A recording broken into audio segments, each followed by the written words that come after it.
And if anybody has taken the time to read the statement from the Cumber Orange Lodge, what I hear this morning is people reading into what it says rather than what it actually says. The statement from the Cumber Orange Lodge says the issue is not about opposition to sport, but about ensuring that all organisations operating in shared spaces demonstrate respect for all traditions and work proactively towards reconciliation and mutual understanding. Yeah, it says about respect for all people, doesn't it? But what about the children?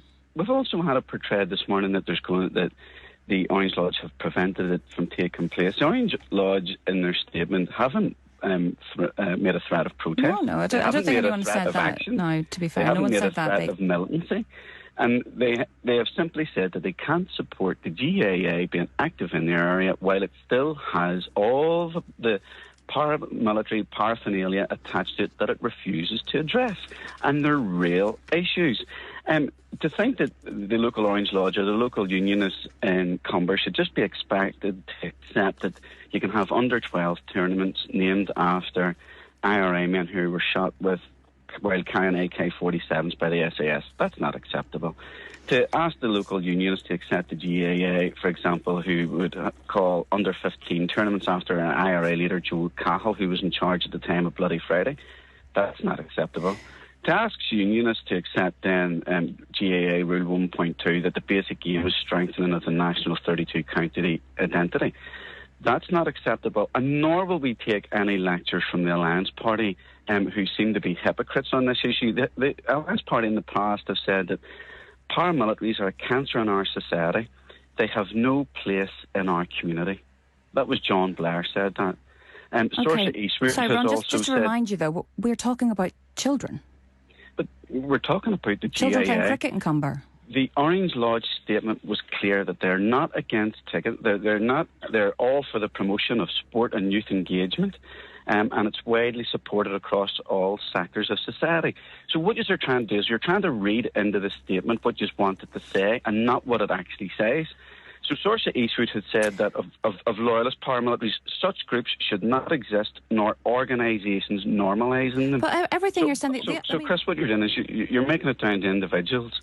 The Orange Lodge statement... No, you did. Hang on. Chris, let Ron respond. You seem to be incapable of reading it.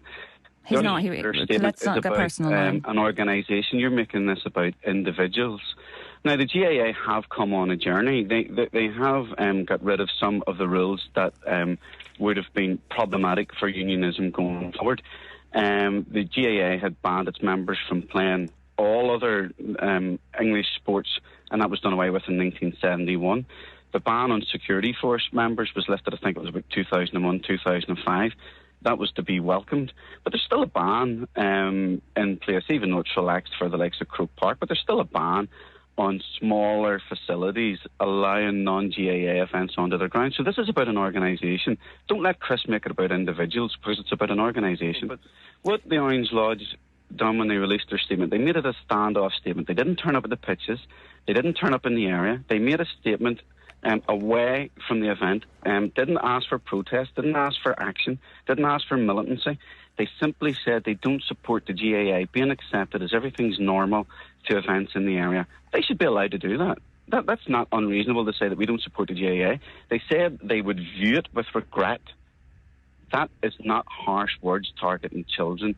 They said they would view the GAA taking part in events in their area before reform, because they're asking ultimately in this statement for reform from the GAA to make it inclusive, to make it diverse, to take away the arguments from people such as me so that unionists can play and enjoy the sport, because ultimately today Protestants playing the GAA are few and far between.